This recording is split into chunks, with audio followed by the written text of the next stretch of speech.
Thank you, Mike.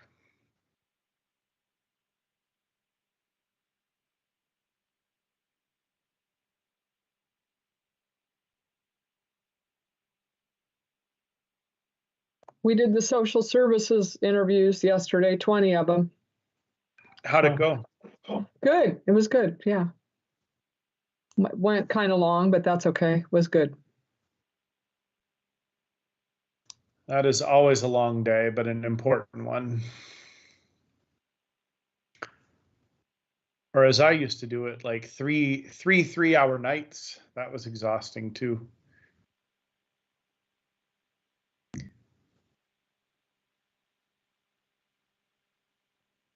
Then I had public safety advisory board. So busy. I sat all day yesterday in front of my screen. Were you like, those are so draining. Yeah, I was tired, after. So yeah, it's fun. It's but it was good. It's good. The public safety advisory board's so great. So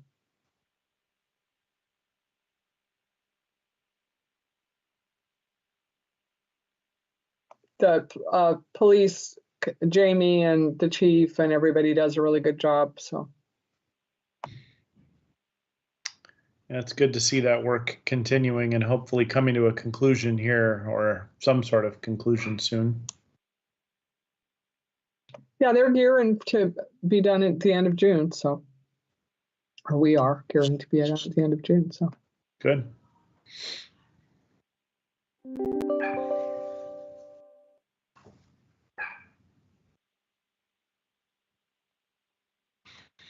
All right, thank you, Mike.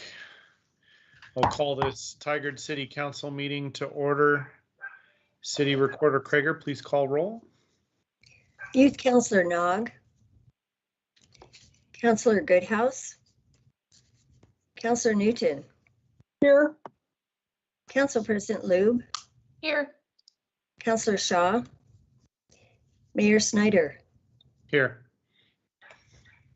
All right, Mr. Nolop, could you please put the flag up on the screen, and I'll ask everyone to participate in the Pledge of Allegiance on their own, muted.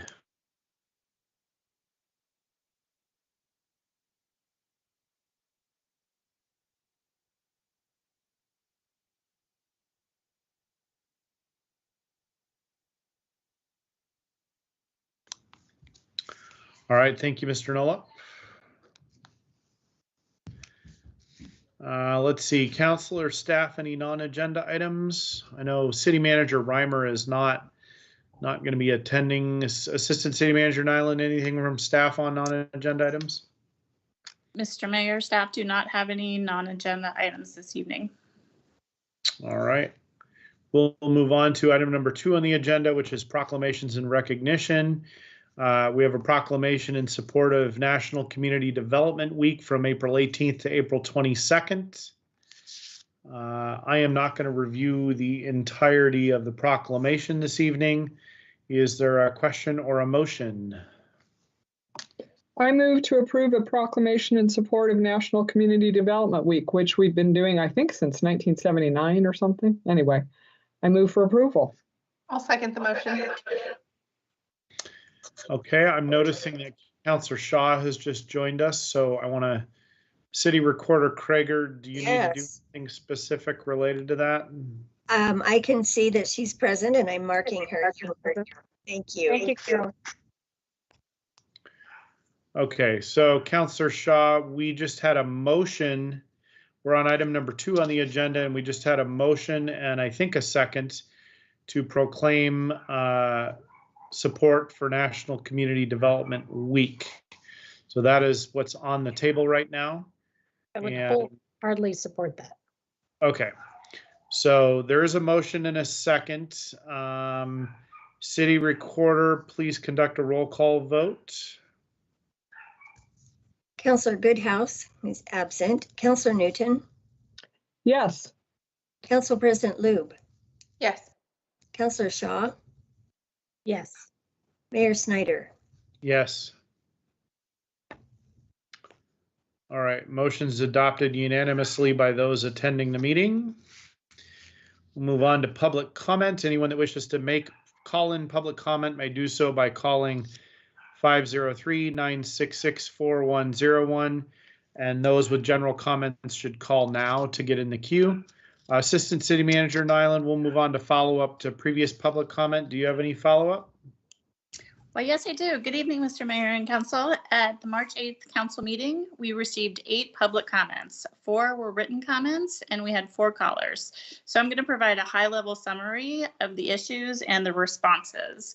So as far as written comment, we received 1 comment about the sale and use of fireworks, and we are scheduling a discussion for an upcoming council meeting, and we will let that constituent know when that is planned. We received a comment about a public nuisance issue, specifically the condition of a neighboring property, rats, and public and safety health concerns.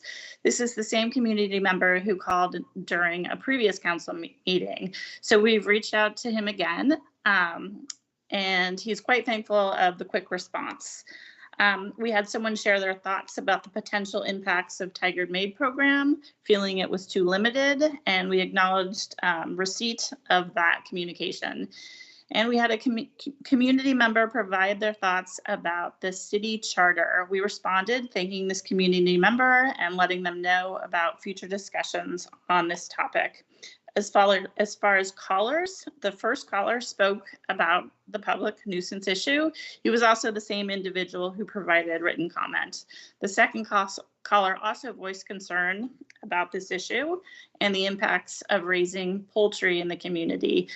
That ask was that we read the submitted letter and photos, and I can assure you that staff has read every word and looked at every image. We know this is a concern, and you've asked us to take next steps to resolve this issue. So I believe a high-level briefing will come before council in May, and we will continue to review and possibly update the agriculture section of the Tigard Municipal Code. The third caller spoke about the survey for charter interpretations. She completed the survey and was quite candid in her response and wants to make sure council is acting with community's best interest in mind. She mentioned the survey responses being made public, and we have not released the names to the public. We do state on the webpage that council will review the input. However, we cannot guarantee input being completely anonymous because input is public information, and that is accessible by state law. So we have responded to that constituent and let her know that conversations around interpretation will occur in the coming weeks. Our last caller discussed a gender discrimination complaint and asked for an independent investigation to take place. So we've responded to that community member on March 3rd and again on March 10th. So that is the summary of our public comments.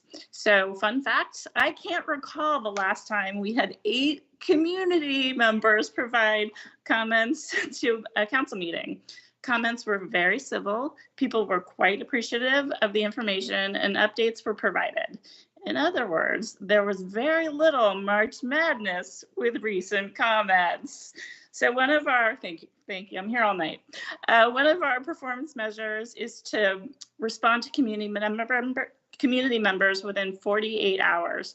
And based on this week's numbers, we are batting 100%. That's my reference to baseball. So that is it for my sports references, and that's my report for this evening. Thank you. Thank you, Assistant City Manager Nyland. Appreciate that and all that follow-up. Let's see, City Recorder Krager, I believe we received 1 written public comment by noon deadline today, and that was an additional written public comment for the council on term limits and charter interpretation. Are there any others I missed, City Recorder?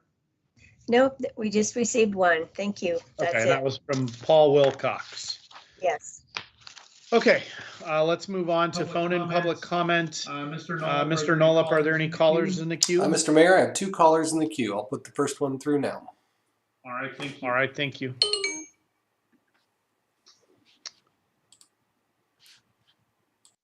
Yeah, my name is Rich Metzler. I am and reside at 11765 Southwest Ann Street. I've lived in this area for over 50 years, and I live in the home we're in now for 35 years. We are directly across the street from where Roger has complained about these issues with the homes being in disrepair and the issues with the rats. I'm very pleased to hear that you guys are going to follow up with that. And I just wanted to make sure that you guys realize how important it is. And even the information that Roger gave you, the reality is in one of the backyards, it's even worse than what it's shown. So I know that you guys spend a lot of money and time trying to develop future development of tigers, but my concern is I don't want to see what we have be left behind. And it seems to be that when you have homes like this that are disrepair and they don't seem to feel like they need to take care of it, it kind of causes other homes to fall in that same frame of when I first moved here, there was only one home that was in bad shape, and now there's 3. So my concern is I want to make sure that we don't have that continue, because it'll continue through the other homes that are in this neighborhood. The issue as far as the chickens and all that stuff, there's several chickens and ducks and goats, and there are times that I've come around the corner and these animals are in the street. So concerned about hitting them and dealing with that issue. I think that it's important to if there are not ordinances or to control or to mitigate this type of situation, it'd be nice to focus on doing that. I'd hate to think that this can continue like that and something can't be done about it. I myself have talked personally both to like the one owner I talked to, and their attitude is, well, okay, there isn't anything that says I can't live like this in Tigard, so we're just going to continue the way we are, which is unfortunate. The other one, I've tried several times to try and talk to her because she's disabled and can't get around, and we've offered to help. But when I talked to one of the 3 sons, they said, go mind your own business. The city of Tigard can't do anything about it, and it has nothing to do with me. And I informed them that isn't necessarily true because I live directly across the street of that. So I'm hoping that the council, I appreciate your time. I hope that you can look at the situation, evaluate it, figure out a way that we can make sure that our neighborhoods don't end up looking like this. And, as long as I've lived in Tigard, I don't know of any other neighborhood that I've been in that looks as bad as this does. So hopefully we can do something to make it more presentable. So I thank you for your time. Thank you, Mr. Metzler. Appreciate it. And Mr. Nullup, can you put the next caller through, please? Yes. Can you hear me? We can. Okay, good. My name is Roger Potoff, and I have called in as recently as the last meeting with respect to our home here at 11710 Southwest Ann Street. And I appreciate the comments and the concerns that Rich Metzler and his wife, Debbie, have shared with us and that Rich expressed here this evening. I think I appreciate that. And I just want to say, because I wasn't sure if from last meeting when I had submitted written testimony, and it was lengthy and there was a lot of photo evidence and document attachments to that, if at that time the council had opportunity to review that. So I just wanted to call and follow up to that and suggest that if there are any questions about any of that, then I certainly am more than willing to explain or add to what or answer any questions that you have about that. There is one concern that I have that I want to bring up, and that is that I guess that even though I copied Code Enforcement Officer Ken Ross on that March 4th email, I did not receive any acknowledgement or hear back and anything from that. And I know that the Tiger Nuisance Code is really predicated upon citizens coming forward and expressing interest and supplying additional information to keep the city aware of what the conditions are and are they continuing, et cetera, and is there need for ongoing interest on the part of the city. And, you know, you folks, based upon my March 4th email, know that some of these conditions have been pending compliance, and that's a city term, pending compliance, since 2015. And I have been supplying information, et cetera.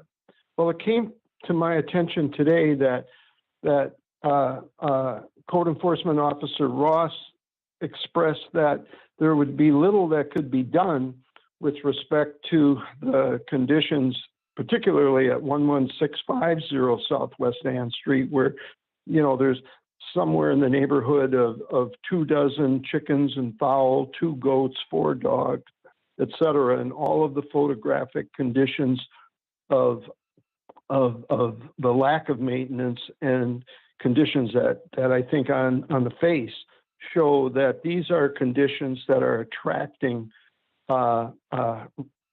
potentially attracting rodents and insects. And that under code provision 6.02.15, that is where such conditions are offensive and apparent, that is by itself cause for enforcement.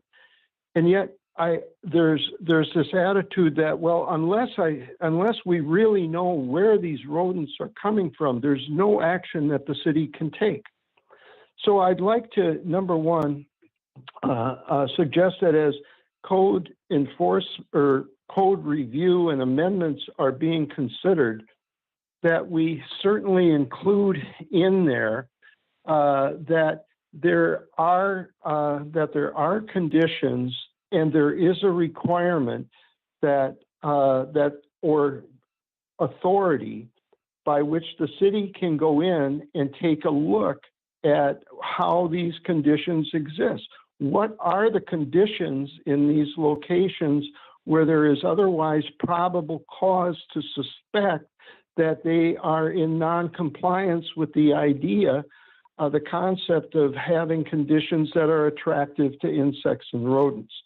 And in that regard, I think that we have some models and no further away than Portland, where if people who have chickens and livestock are required to get a permit so that the city at least knows where these locations are, and that in the course of that permit, and I would suggest that there should be a fee that attaches to that, that with that permit, there would be an annual inspection of those properties that would suggest that they are in compliance with various reasonable and prudent measures for controlling the conditions so that they're not attractive to insects and rodents.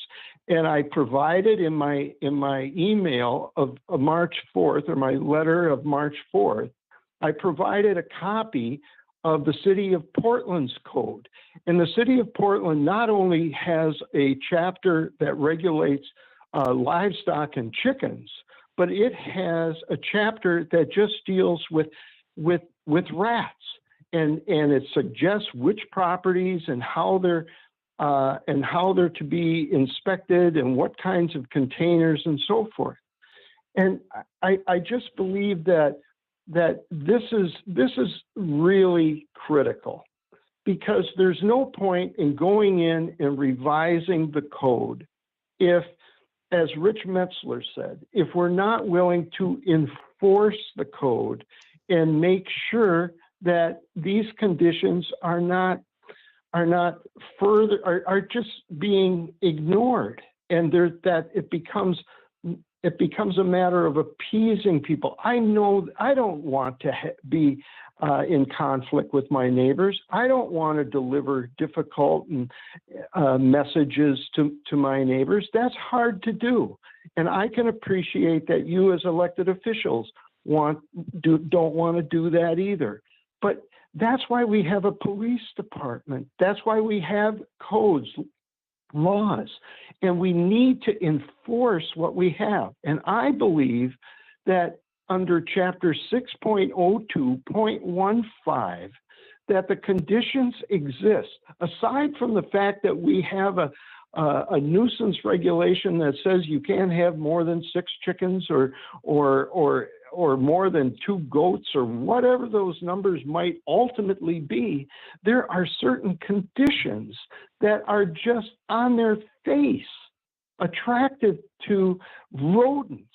And now, whether they're coming from 11650 Ann Street or whether they're coming from my home at 11710 Ann Street or the neighboring property, which is also subject to a complaint, which is right across the street from Mr. Metzler's property, which is 11770 Ann Street. And then there's another one down the street. As Rich said, there are 3 of them, and that's 11890 Ann Street. We need some help here. We need some help here. We don't need reasons why Chapter 6.02.15 cannot be enforced until whenever somebody gets around to changing the language. The language is Mr. not Potoff, as much the problem. Thank you. Okay, I'll conclude. Well, please That's stay on fine. the line. Please stay on the line for a moment. I want to make I sure that. will. I'm here. Okay. I'm here. I'm sorry. So Mr.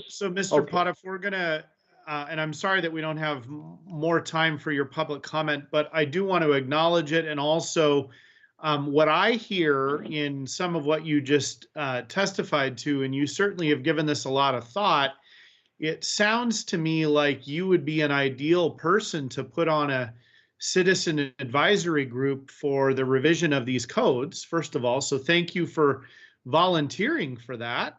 Staff, I hope you make note of that. I think that having some sort of citizen advisory group for the code revisions we're talking about would make sense. And I think Mr. Potoff would be ideal for serving on that group. And that would be one. And then the other is Assistant City Manager Nyland. Can you make sure that there's follow-up done either by you or whoever's appropriate to do that, to talk to Mr. Potoff in the coming week about the specifics of the situation and his statements about the concerns about enforcing that particular part of the code? I think that needs to be worked through. So those would be the 2 things I'm kind of picking out of that, in addition to all the other things that you've already mentioned, Assistant City Manager Nyland, about follow up on this. Yep. Okay. Yep, we will continue to follow up Well, on that. thank you. Thank you, and I welcome the opportunity to serve. Thank you, Mr. Potoff. Okay, we're going to move on to item number 4 on the agenda, which is property tax exemption resolution. I think we've got Executive Assistant Lutz is going to give a staff report. Hello, Mayor and Councilors. I'm Liz Lutz, Confidential Executive Assistant for the Finance Department, and I'm here to discuss a resolution for property tax exemption for 6 low-income housing projects, properties owned and operated by community partners, 1 property owned by Resident Resources, and 7 properties operated by Reach Community Development under the city's property tax exemption for 2022, which is allowable under Tiger Municipal Code 3.5. The exemption of this property tax will result in a reduction in general fund revenue in property taxes by about $350,000.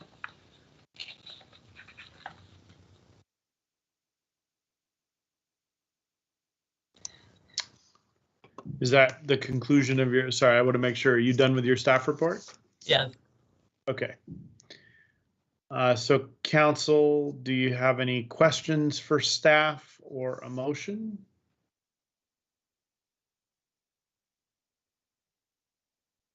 Council President Lube? I move to approve resolution number 22-05.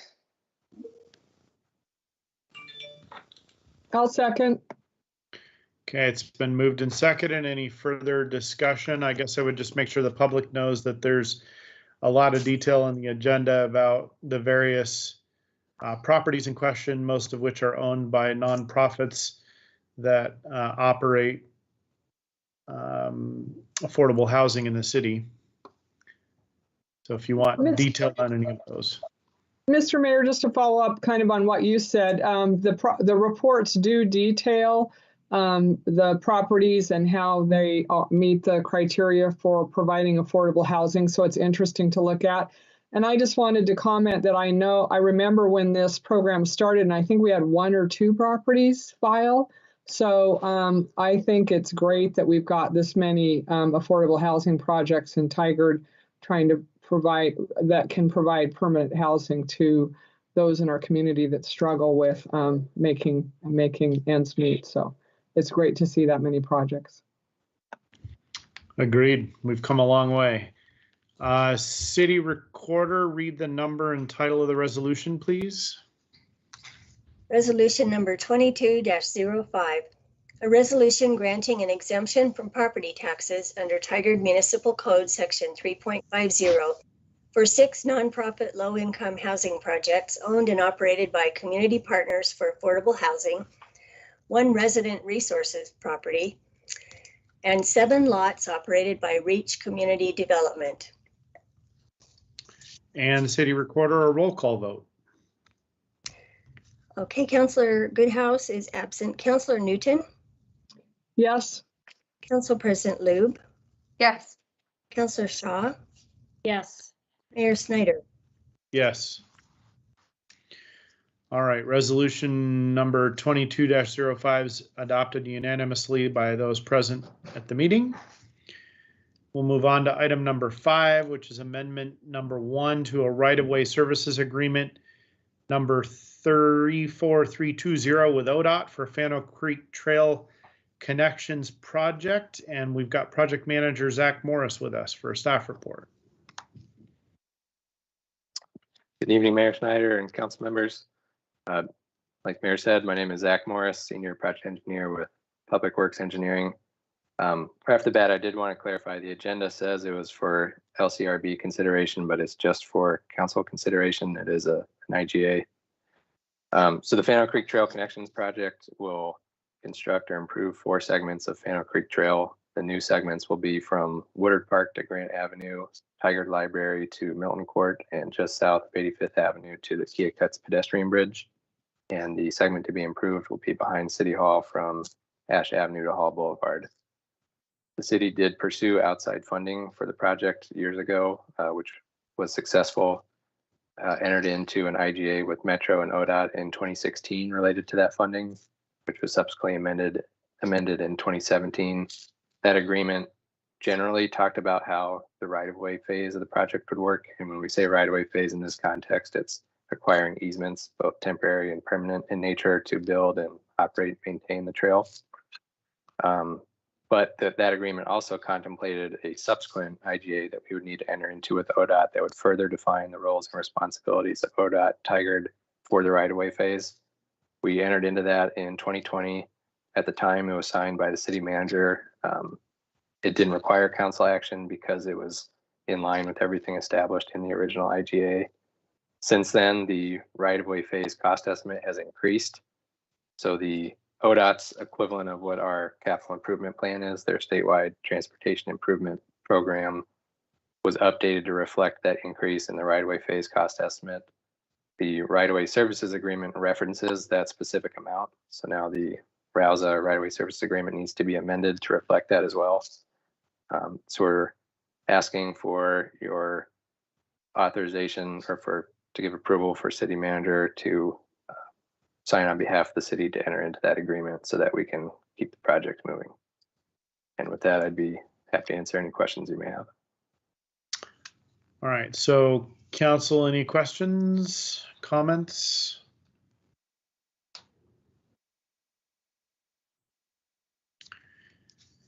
Councillor Shaw? Mayor, I was just going to make a motion if the appropriate time, if no one else had questions. Go for it.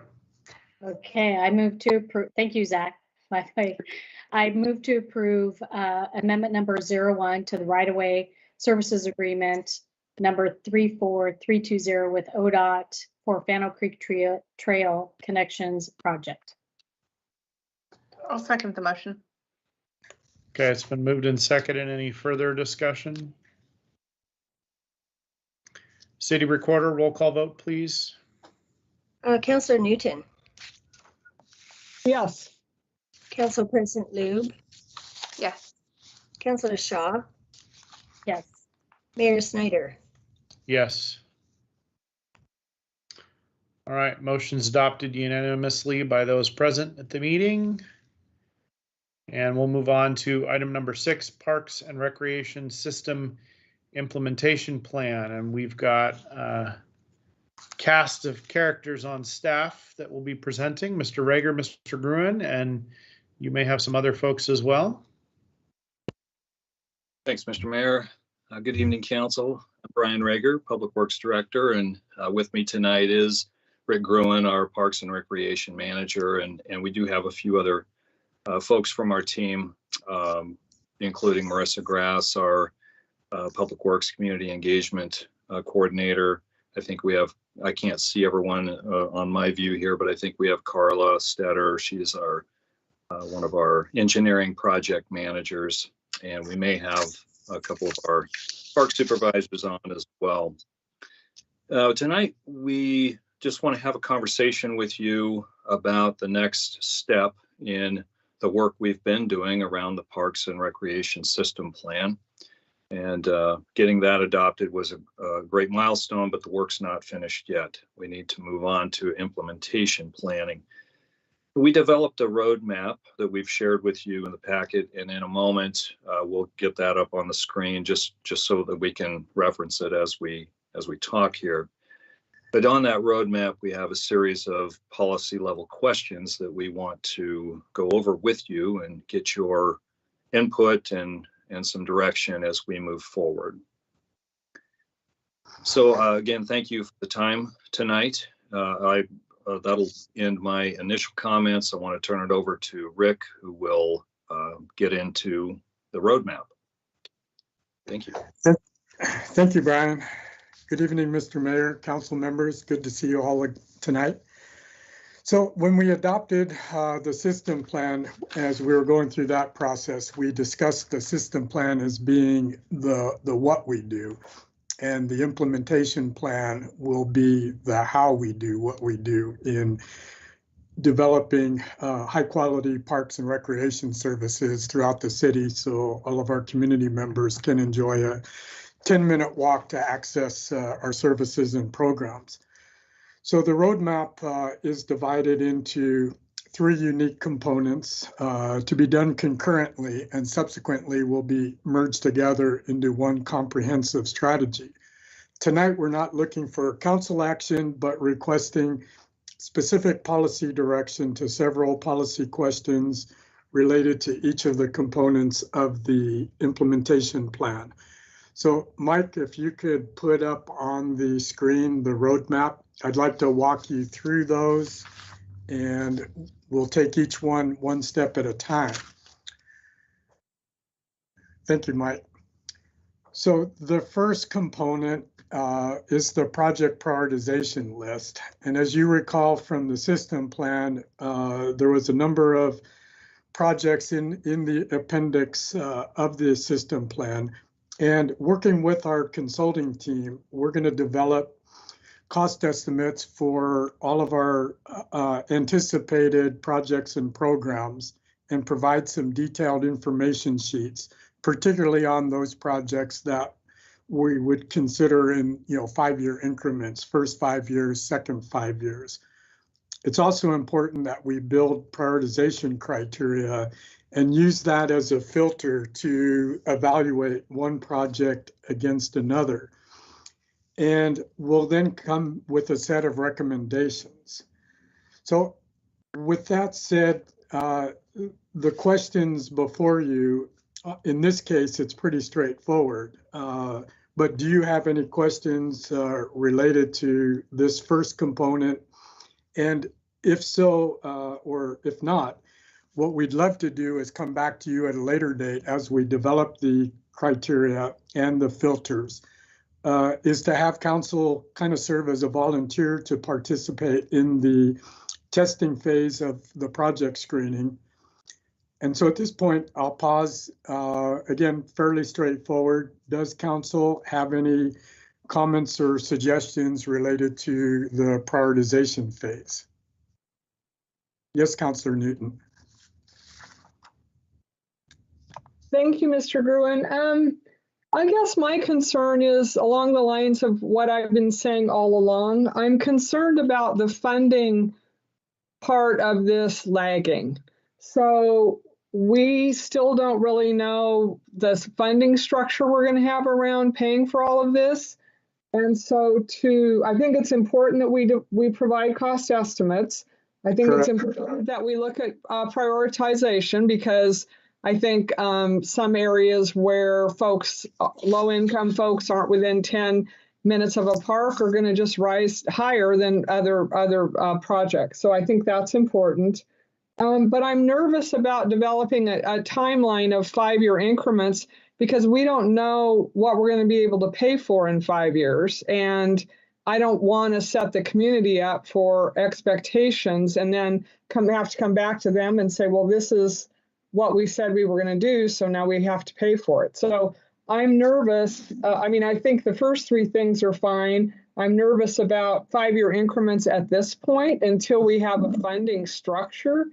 And so I feel like the tasks there needs to be a sooner joining together of the financial analysis, and I call it the funding structure. We've got maintenance, we've got development of the parks the parkland we already own, and then we've got big capital projects. So, Sunrise Park is sitting out there. It's been sitting out there a long time. So how are we going to time out when we're going to develop which parks? And so I just think we have a little bit of work to do on our funding structure before we go down into developing a timeline in 5-year increments. So that's my comment on the project list.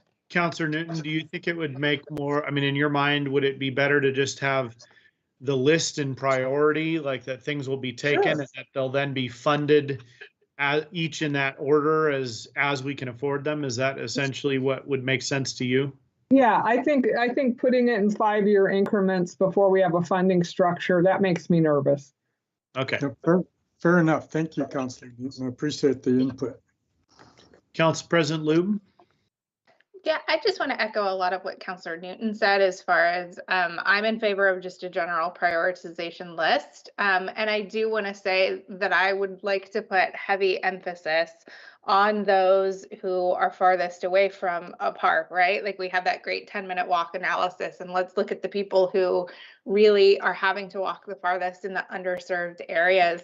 And my hope is that those really truly rise to the top, because as I've said, we're looking at buying a house in an area where there's a park like 3 houses and across the street, and that has completely transformed the way we've thought about our potential neighborhood and our experience. And if that can change my world, imagine what it can change for our other community members who, are really far away. So I think it's really important to focus on that aspect. And also, as Councillor Newton said, those 3 prongs to what we're having to pay for. And just making sure that, along with the funding plan, which we talk about next, it's a long-term plan, that we're not building these beautiful parks and not being able to maintain them, or regularly having to go back and asking for more and more and more. So just doing this in a very smart, long-term way to have a strategy. Thank you. Great, thank you. Councillor Shaw? Thank you, Mayor. I agree with the prioritization and think we need to prioritize and have a balance between what is considered maybe more mature parks and what are newer parks. And also, I think we should probably redesignate what we mean by walkability. We recently met with several of our planning commissioner members, and they raised that mobility could be an issue. And so perhaps we want to rename what we mean by walkability. But I too would agree that there should be a prioritization, but again, balancing the new with the mature. So we're not prioritizing one portion of the city above another. Thank you. So we want everybody to be within 10 minutes of some sort of an active use to be able to, or active mode of transportation to reach a park, Rick. Great. Absolutely. Great. Thank you. All great comments. All right. Anything further before Mr. Gruen moves on? All right, Rick. Okay, so as you've all alluded to, funding and the funding plan plays a critical role in this. So the second component, which we're calling our funding plan, working with our consultant team, we've got to do a deep dive into our fee structure, currently our Parks and Recreation fee, and at the same time also look at updating our system development charge methodology.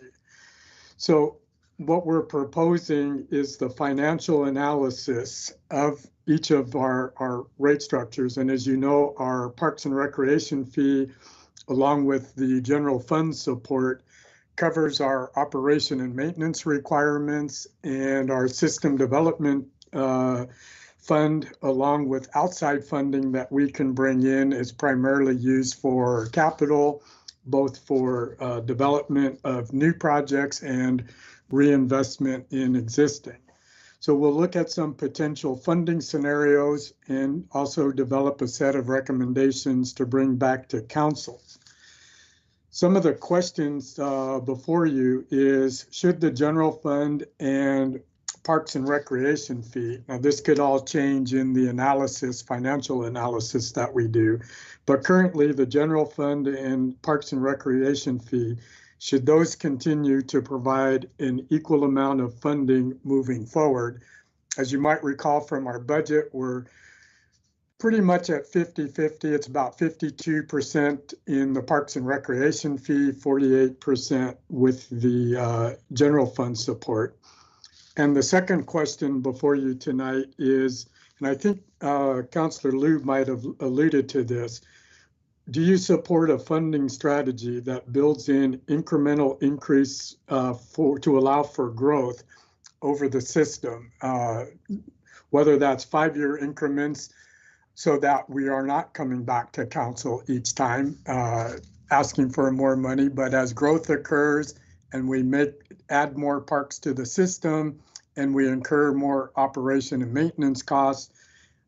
So the question is about how do we build in incremental increases in growth in some systematic way?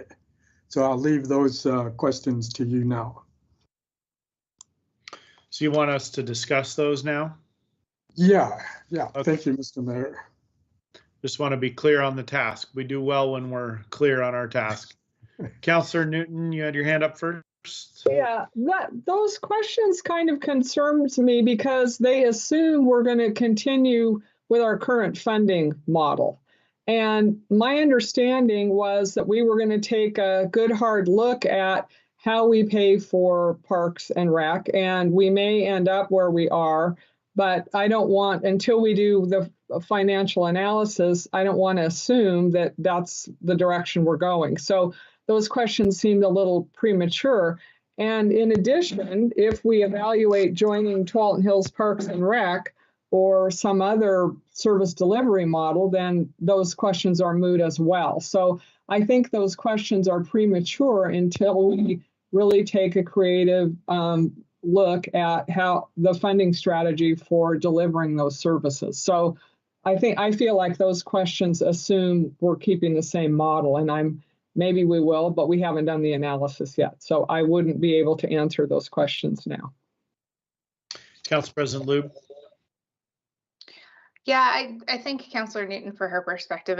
That's helpful to hear. I also just sort of want to say, just in general with the PARF fee and the general fund, I have concerns over time of us just knowing that we can raise the Parks and Recs fee on the utility bill and have that go up in an incremental way where the general funding goes down and it's used in other ways. In my mind, it sort of feels like the percentage of general fund that kind of goes to the park, I think Parks and Recs should live there and go up incrementally with the max 3% raise that we do.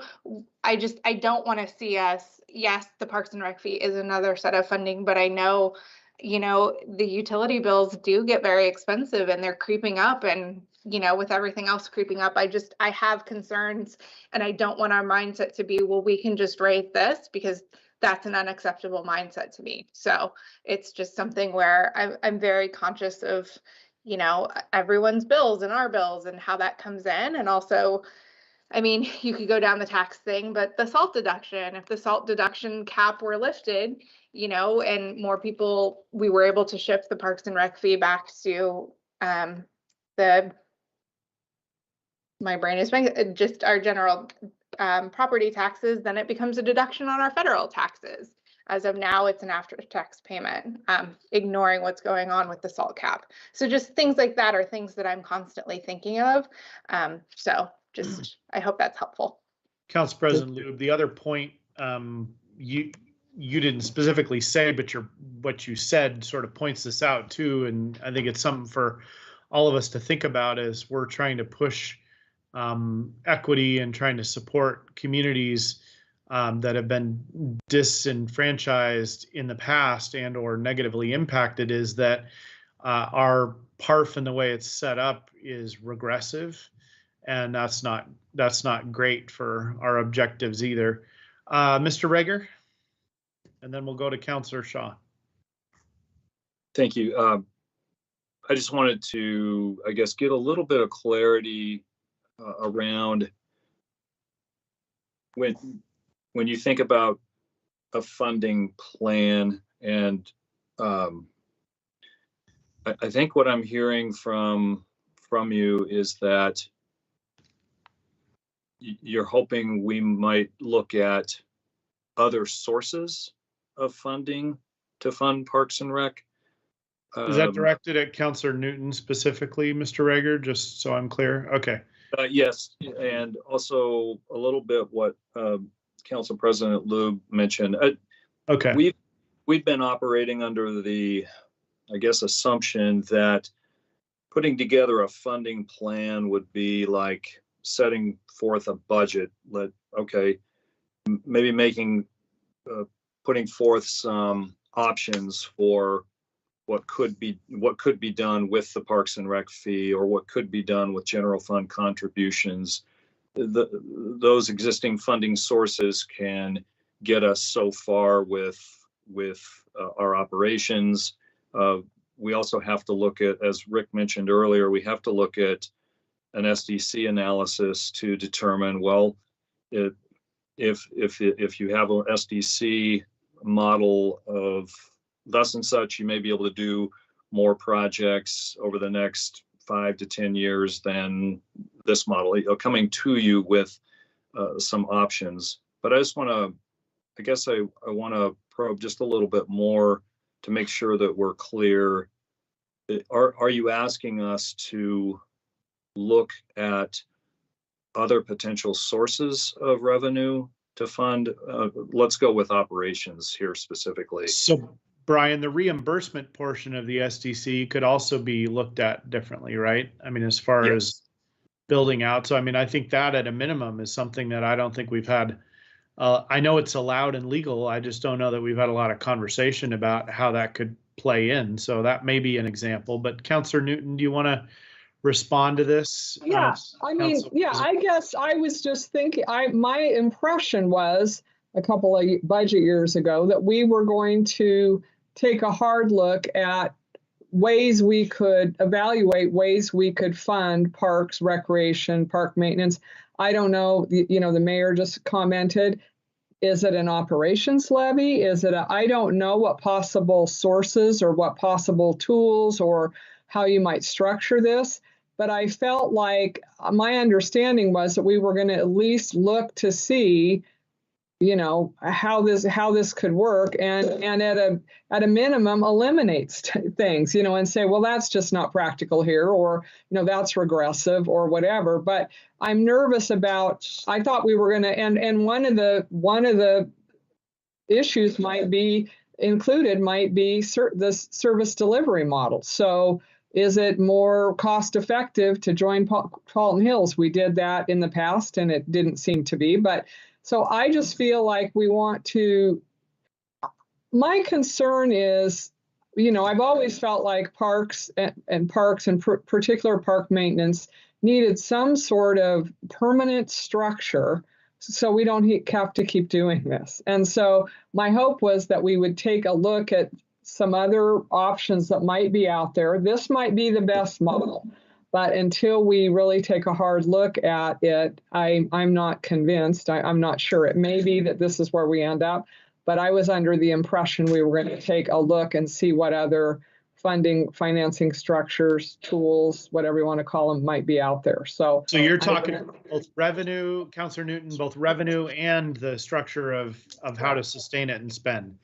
Which, Brian, I guess it sounds like you and Rick were not really thinking on the revenue side as much, or not new revenue sources, but more how does it get divvied up? Yeah, I think, Right, I Mr. guess. Mayor, we're on the same page. Part of what we are calling financial analysis and potential funding scenarios under the task was really to look under the hood at a variety of options. We just wanted to make sure with the questions, we know what we're not going to address or how to address it better. So that's why we're here tonight asking these questions, so we have clear direction. And it sounds like from all of the council comments, I think we're getting a pretty good direction of the deep dive that we have to take over the coming months. Councilor Shaw, you've been very patient. Thank you.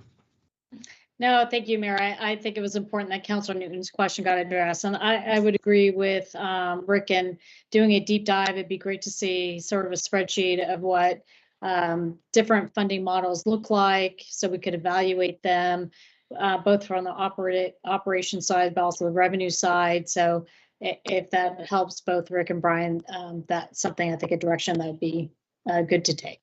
Thank you. It does. Thank you. Council President Loop.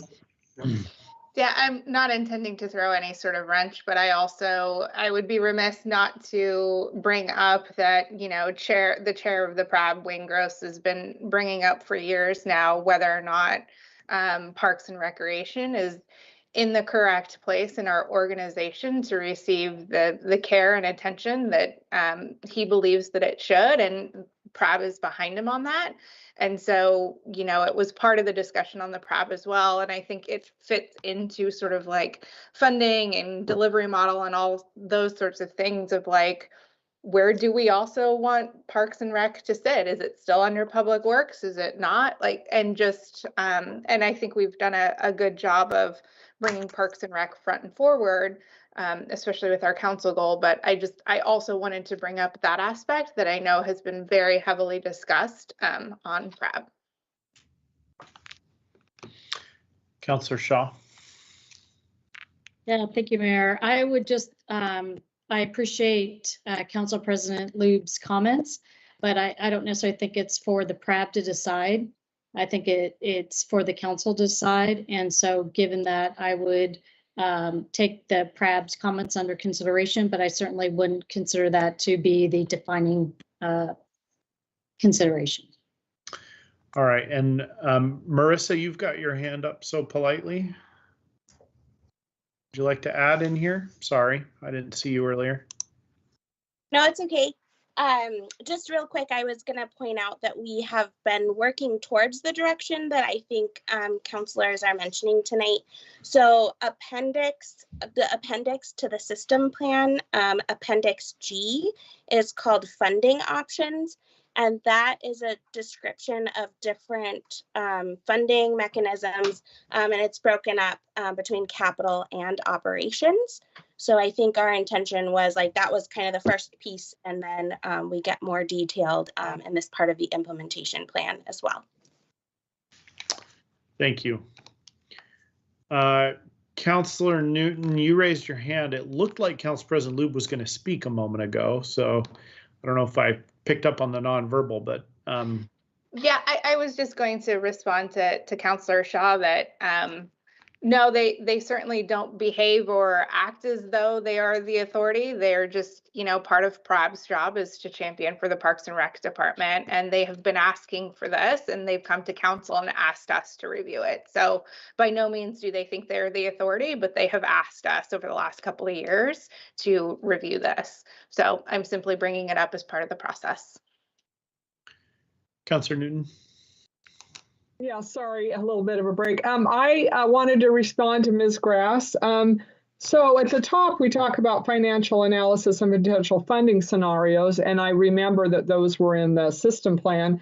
But my confusion was the detailed questions under the questions to council. I felt like the question about the general fund and PARP and the incremental increases were a little early in the process since we haven't really looked at the financial analysis. So that's what I was responding to, was those two questions. I just feel like until we see the financial analysis and get a little bit more information about what some options may be, they may not work, but what some options may be, it seemed a little premature to answer those questions. So that's where my comments were coming from. Thanks.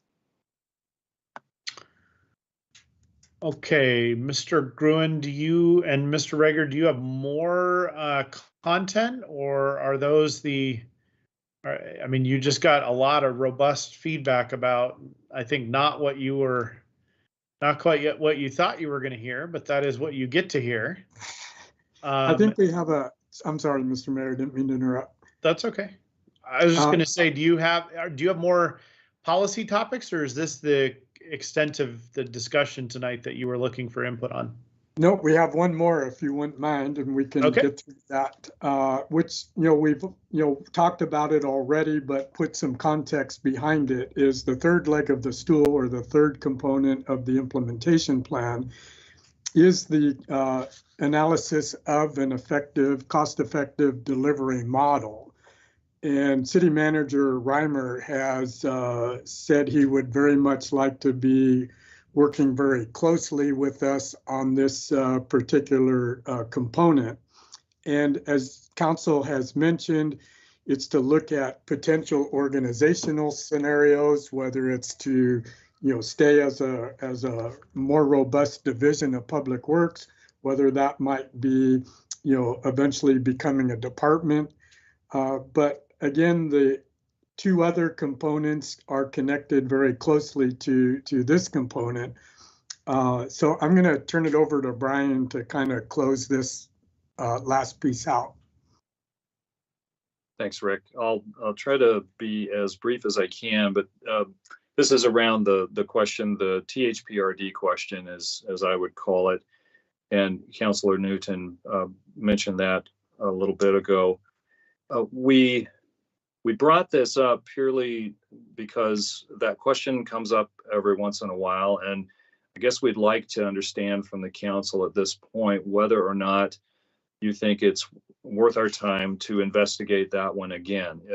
In my time at Tigard, I know it's been looked at least twice, and both times really did not pencil out for Tigard residents. And as I recall from efforts in the past, it usually was, the assessments were going to be more, and then THPRD was going to also add a component on for Tigard to buy into, so to speak, the existing facilities in their district. But I did a little experiment. I live in Beaverton, and I thought it would be interesting to compare what I currently pay in Beaverton to be in the district versus what I might pay if my house were in Tigard and I was paying for Parks and Recreation services in Tigard. I own a 1,400 square foot home here in Beaverton. I pay $342 a year on my property tax to be in the district. When I consider the current PARF, Park and Recreation fee, That component, if I were in Tigard, I would be paying roughly $95 a year. And then to figure out how much of my property tax might go to Parks and Rec, we did some calculations on that, and our finance folks helped us out with that. And roughly, right now, for every property tax dollar a Tigard resident spends, roughly 2 cents of that goes toward the Parks and Recreation program. So that comes out to around, for the average assessed house in Tigard, which is around $292,000. That's the assessed value. That annual property tax component is about $89 a year. So in Tigard, I would pay roughly $184 a year for our Parks and Recreation services. So contrast that with what I'm paying in Beaverton, $342. So we were looking at this question and thinking, okay, there's a couple reasons why we would recommend not spending time analyzing it. One is the cost that I just went over, and the other is control. And that's local control of programming. Right now, Tigard residents are able to give us input on what they'd like to see in programming, and we're able to tailor that programming to what they ask for. If we were to join a larger district, an existing district, we would lose that local control, wouldn't have as much flexibility in what the regional provider would give. So we were coming tonight hoping that we might not spend time looking at this one again, but certainly are open to and are happy to do what you would like us to do. So that's why we wanted to bring this to you sooner than later, just to see what the council would have to say. You know, would you like us to look at this again, or assume that we're going to be looking at our internal program in providing the cost-effective delivery model?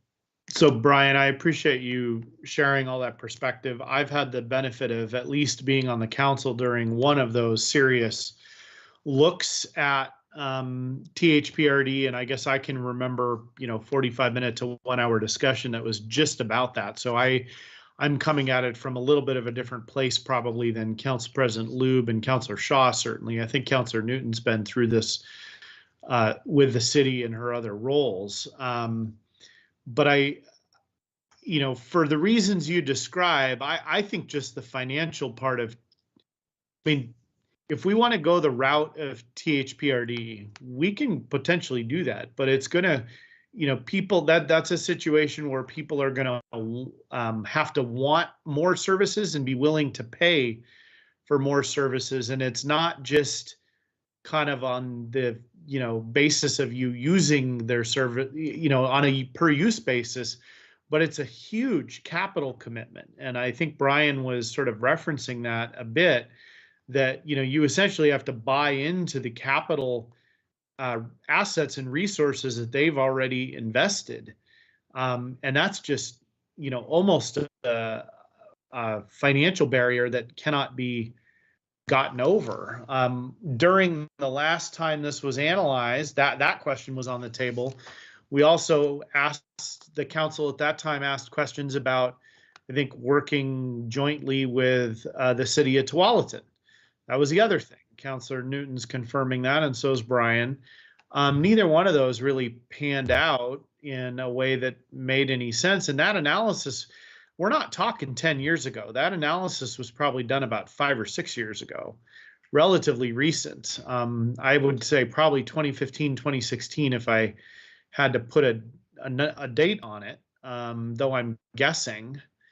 So, I guess I'm not terribly, just because I don't think the fundamentals have changed, at least on the THPRD front, I just don't think that it makes a lot of sense unless someone thinks some of the fundamentals have changed and that warrants doing a much more due diligence. Councilor Shaw, go ahead. Thank you, Mayor. I would agree. I've had a number of colleagues and friends who I've talked to, similar to Brian, and compared what they are paying versus what Tigard residents are paying. And I would agree that, and having gone back and look at some of the council meetings, so I appreciate you all having that discussion previously, that to give up local control would be a concern, and that would increase our costs. So I would, at this point, unless I see some different figures, I would not be in favor of giving up that local control and going with the THPRD. Yeah, I mean, THPRD, let's be super clear here. THPRD is like, you know, they're like a Rolls Royce of a recreation and parks district. And that is what they're, I mean, literally, that's, they are one of the national models of how to do it, but it does not come, you know, cheaply. So just to also emphasize that they provide robust service. It's just, you know, we're not used to necessarily as a community in Tigard paying for that. We're more on the, you know, on the Toyota Corolla model. Councillor Newton. I believe it was 2016, and I believe Mr. Wyatt could pull that memo out because he and I worked on it.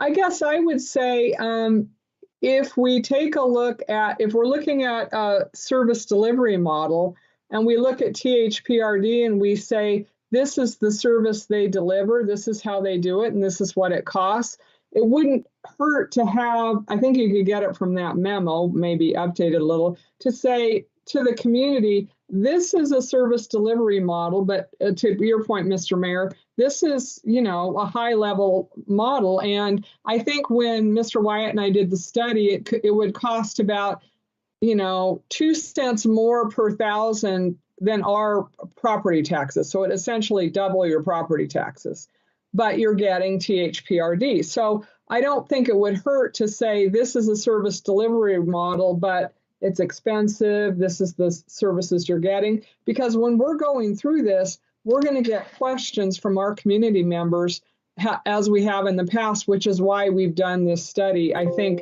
when I was with the city, we did it 3 times in the 37 years I was there. So, because people ask about it, they don't understand how expensive it is. So I don't think it would hurt to get that study out and say, okay, here's, you know, some of the benefits, downsides of this, because it is a delivery model. We may dismiss it pretty quickly, but I don't think it would hurt to look at the sort of the information behind that. So that would be my thought.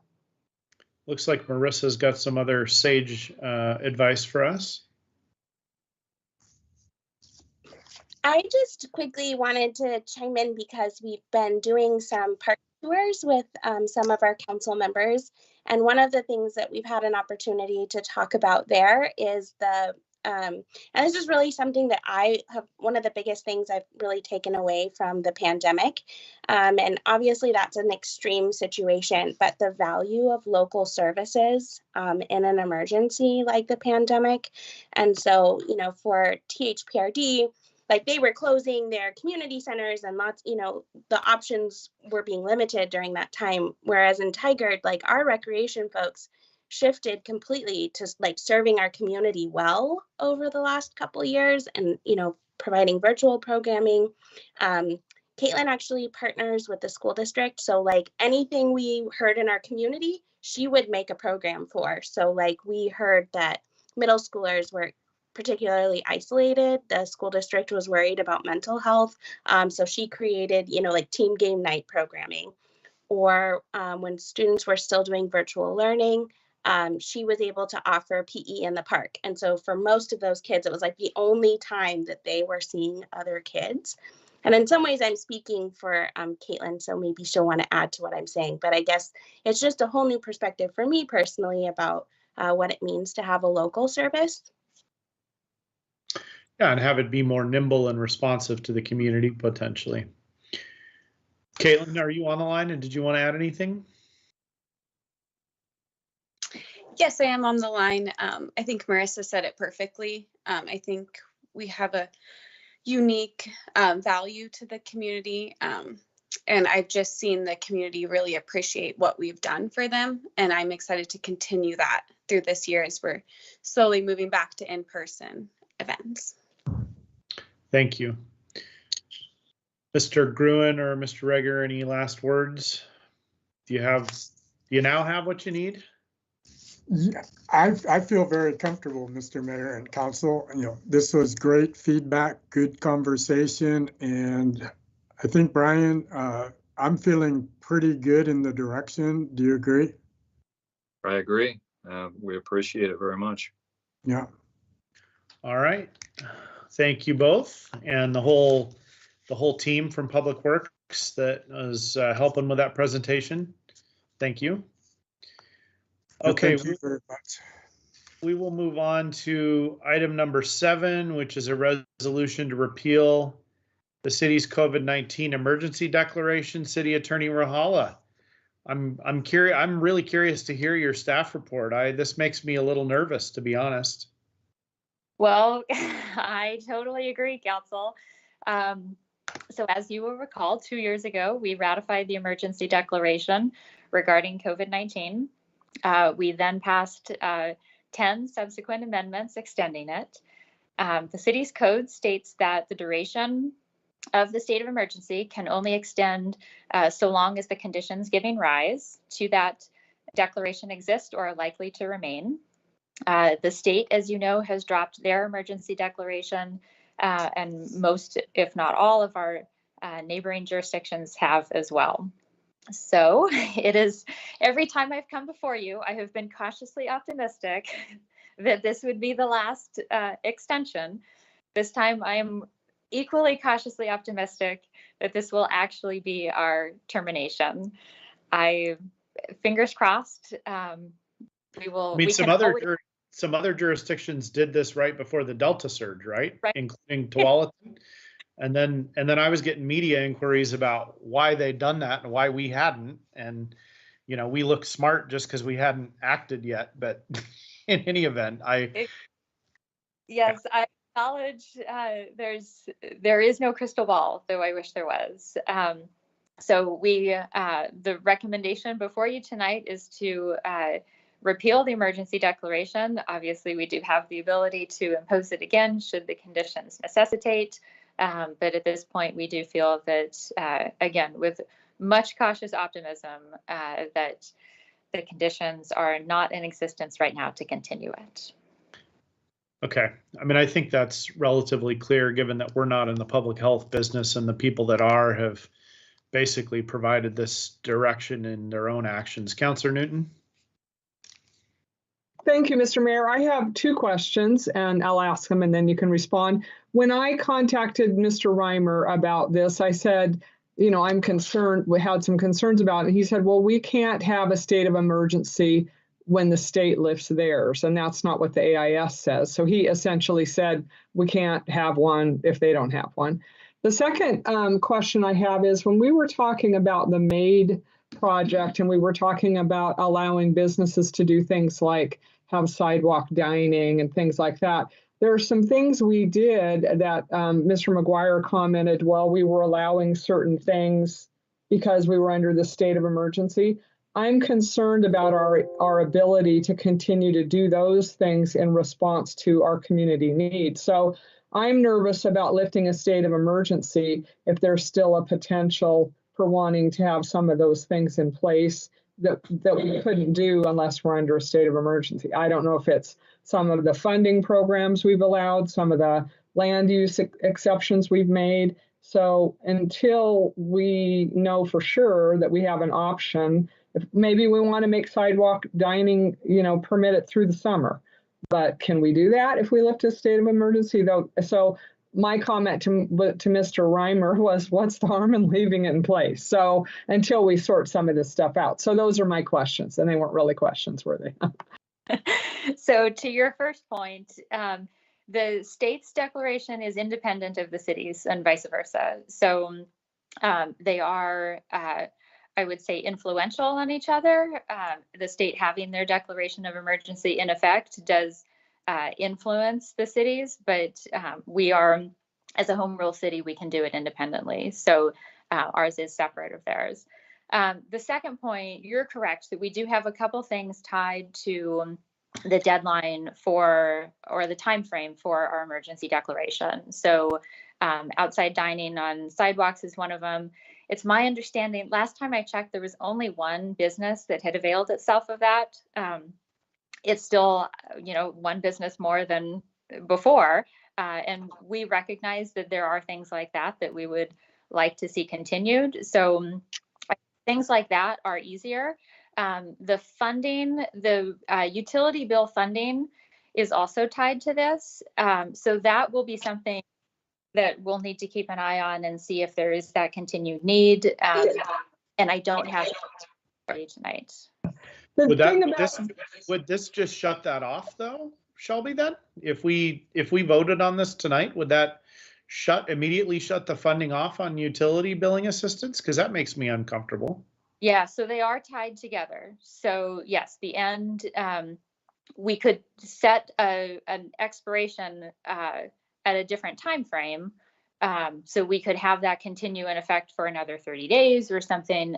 But yes, they are tied together. That was one action that was taken many extensions ago, was to put those on the same time frame as the emergency declaration. Mr. Mayor, There's a lot to unwind here. So I've got more to say too. Councillor Newton, go ahead. I just wanted to follow up one thing. With regard to the sidewalk dining, it's winter. And there may be interest, as businesses, restaurants recover when the weather's better. So I'm thinking it's still possible there are going to be more restaurants that want to do that, at least through the summer. Maybe not, but I wouldn't want to preclude that option. So thank you. So on the designation of the emergency, I guess I want to make sure that, yes, I acknowledge we're a home rule jurisdiction and we can have our own emergencies, but the nature of this emergency is a public health one, and we're not in the public health business. And the state and the counties are, and they have the public health expertise. And that's where I think we get into sort of some questions about, given that we're not even in that role, we don't have that responsibility in the forms of government that we have, and the specific nature of this event makes that, I think, where it's more complicated than just saying we're a home rule city, we can do whatever we want. At least in my mind, that's where there may be a little bit of a rub. Let's see, Councillor Shaw, I think you were up next, and then I saw for sure Council President Lube has things to say, so let's hear it all. Yeah, thank you, Mayor, and thank you, City Attorney Wahala. Question for you: if we were to approve the resolution number 2206, does that mean that the city then goes to a situation where we're not wearing masks? And I actually was thinking about, so that's one question. And then also thinking about outdoor dining, I think that's been a positive. I think it could be an economic development consideration. So I would hate to preclude that.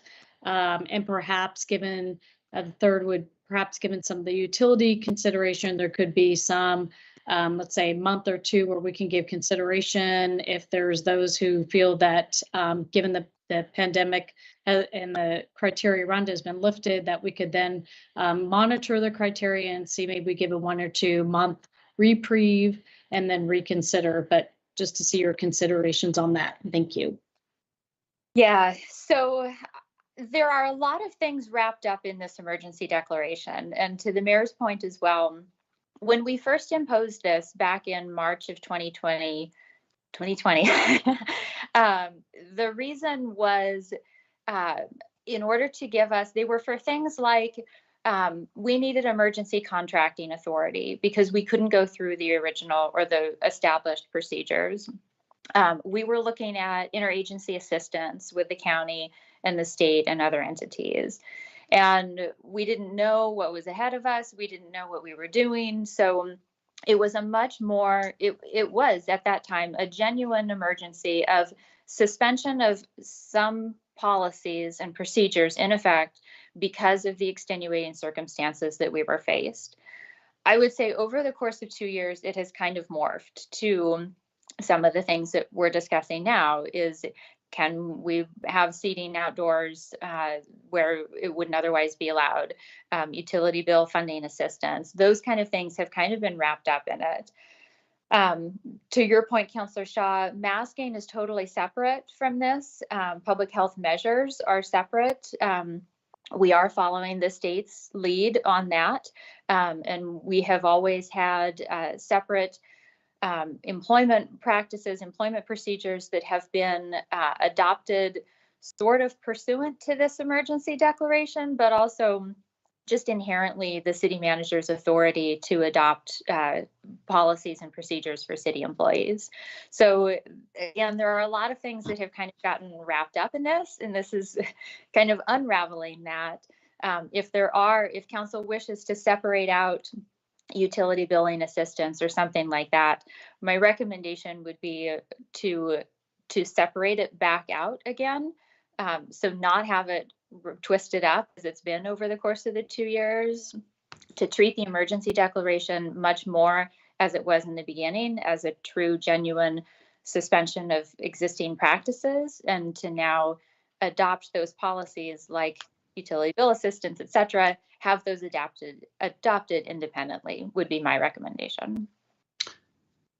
So City Attorney Rahala, along some of what Councillor Shaw was just questioning about, I think there's also implications for, or maybe implications for, public meetings being notice requirements being different, and or testimony and or in person versus virtual. I mean, like, I guess what I'm thinking is that all the implications of this is coming forward to us, but all the implications of it have not been thought through or worked through. And the things that need to continue anyway. Like, I would argue the utility assistance program needs to continue. So I don't know how we can repeal this tonight unless we've got sort of a continuity plan for every single thing that needs to continue. So, public meetings is also established by the state law.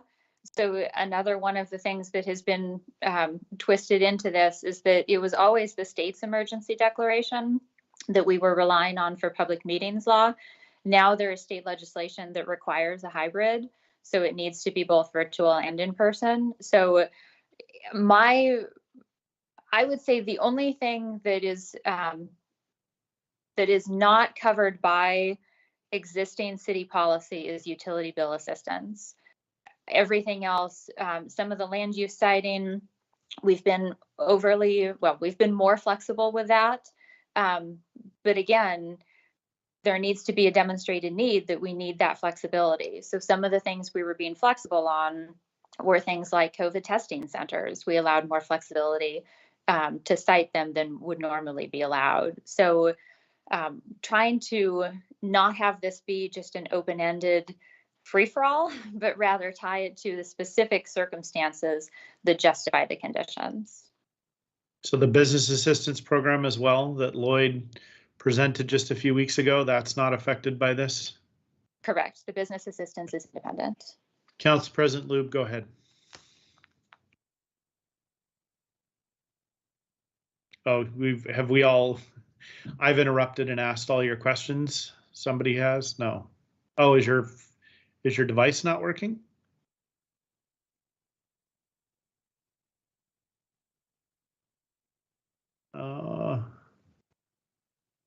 She appears frozen. I think so. That must have been what the head shaking was, that she couldn't get off mute, maybe. I don't know. We'll give that a moment. I mean, I think I want to make sure we hear what she has to say. I think this is an important decision and one that I don't take lightly. So one suggestion that I could offer, right now, the resolution is effective immediately. If there was concern about phasing out, we could have the resolution be effective at a future date. So that would give the staff some time to make sure there's no other impacts. Right. Okay. What would you'd recommend? 30 days, you said? I think we could do it in less. What today's the? Or do you want the end of the month, or? Yeah, we could do. Yeah, I think March 31st makes sense. We could do that. Hey, I'm sorry, Mr. Mayor, City Attorney Rahala. This is our last meeting in March. So if we need to take action on something before this expires, say staff identifies something that's tied up in this and you recommend as the city attorney, geez, we need the council to adopt a policy or, take some action to keep one thing in place that we're concerned about, that we want to make sure is disassociated from this. I wouldn't want to lose that opportunity if it was necessary. So maybe 30 days would be better because we've got a couple of meetings in April that we could fit something on. I'm not saying we would need it, but scrambling would be sort Yeah, we could have the expire April 5th would be our next council meeting. So make sure that there's no lag time in between. We could do an April 5th extension or end date. So Council President Lube texted me. She's having to totally restart her computer. She said she thinks the utility assistance is out of funding again. I thought we just added funding to that and told the staff to come back to us if that happened. So that's surprising to me if that's true. Is Cindy on the line, or Kathy Nyland, or Emily, somebody able to speak to that about utility assistance and where that's at, or whoever else it might be? Sorry. I believe at either the last meeting or a couple of meetings ago, we did inform you that the current subsidies were in fact exhausted, and I believe the utility building was looking at options to refurbish that. So I can't see who's online right now, but if Cindy's online, perhaps you have an update, and if not, I can follow up with you tomorrow with more information and provide you a status of that. All right, and I see Council President Lube has joined us back. Oh, Cindy, do you want to respond to that, or do you have more info to share? Good evening. I don't have information with me right in front of me, but I'm looking it up, so I may have it in a couple minutes. If not, we could certainly get back to you tomorrow. Okay, I think that's fine, but I would also say the message is just that a couple weeks ago, the council, as we heard that, we said if we need to still continue providing assistance, we want to do that.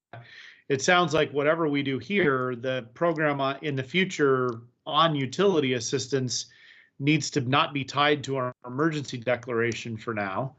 And maybe we have a separate action. So certainly you can get back to us, but I think that's been the direction we've kind of already provided. So maybe it's more of just getting ready for disconnecting that from our COVID-19 emergency declaration. Okay, that sounds great. Thank you. Council President Lube.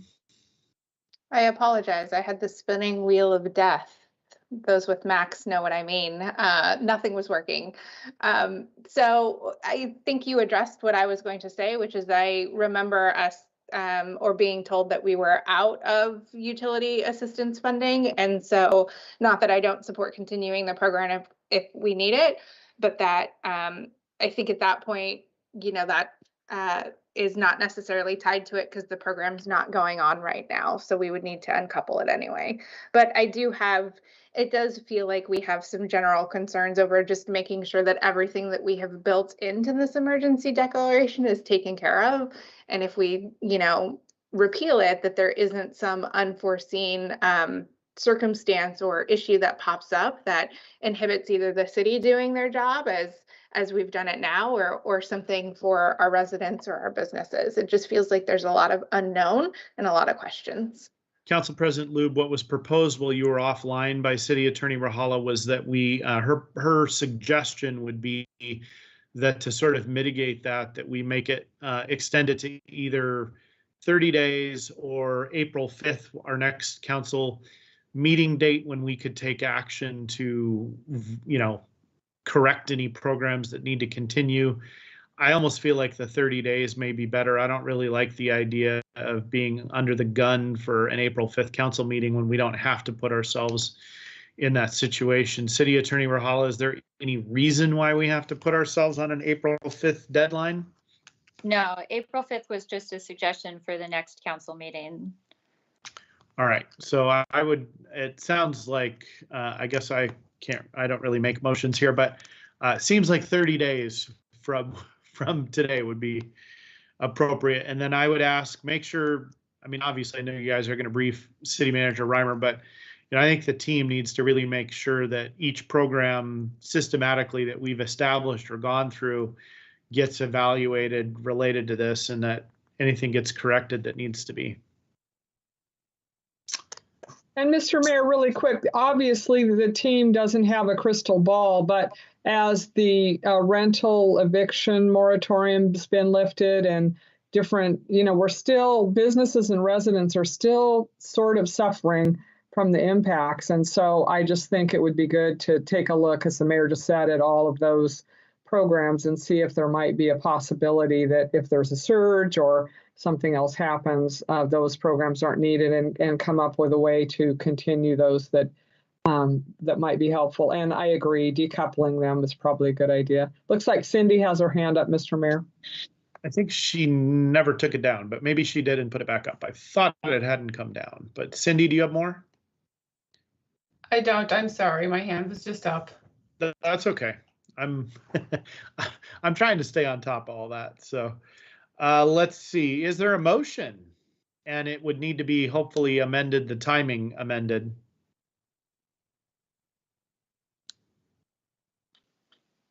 I'll move to approve Resolution 22-06 with the amendment that it's effective 30 days from today. And I'll second that. Okay, it's been moved and seconded. City Recorder, please read the number and title of the resolution. Resolution number 22-06, a resolution of the City of Tigard repealing the city's emergency related to COVID-19 to expire or to be repealed in 30 days from today. And City Recorder, a roll call vote. Councillor Newton. Yes. Council President Lube. Yes. Councillor Shaw. Yes. Mayor Snyder. Yes. All right, resolution number 22-06 with the date amendment passes unanimously by those present. We have no non-agenda items. We're going to move on to administrative report. Assistant City Manager Tritch, administrative report. Thank you very much, Mayor, and good evening, Mayor and Council members. I'm Assistant City Manager Emily Tritch, pleased to join you this evening with warm regards from City Manager Reimer, who I believe is laid over in Minneapolis at the moment. So a couple of updates for you. Thanks to our quick response by our teammates, our code compliance officer has let us know that he will do a site visit tomorrow at the 3 properties mentioned during this evening's testimony. So we can stay tuned for some follow-up related to those remarks. A lot of great news from our excellent teammates. The Essential Needs Drive on Saturday received double the amount of donations that they were expecting. These items were delivered to the TTSD Family Resource Center and the Portland Rescue Mission on Monday. And a special thanks to Isabella Romero and Tigard CERT for volunteering. So far, we've received over 1,000 votes in our Movie in the Park poll. Front runners include Sing 2, Encanto, and Spider-Man No Way Home. There's still opportunity to cast your vote by going to the recreation page on our website. The Cook Park Inclusive Play Evaluation Committee kicked off last week. Volunteers will be scoring the proposals based on criteria about what is important to our community. Next up, the top playground representatives will have an opportunity to present their designs to the committee. And our own Carla Statter partnered with the Ash Creek Forest Management to allow harvesting of native plant clippings on city property in exchange for project savings. Ash Creek was able to gather and use 50,000 clippings of native Oregon plants to restore and reforest areas around Oregon and Washington. From our police department teammates, we want to congratulate the Tigard 8th grade girls basketball team for winning middle school state championship 2 weeks ago. 27 teams qualified for the tournament, and Tigard finished #1 in the gold or top bracket. And this team is coached by our own school resource officer, John Mooring, who's been coaching the team for 4 years. And the team consists of girls from Tuolity and Fowler Middle School. So congratulations to them. Also, congratulations to some of our new entry-level police officers sworn in on Monday, Officers Ryan Kinnaman and Cameron Baylard.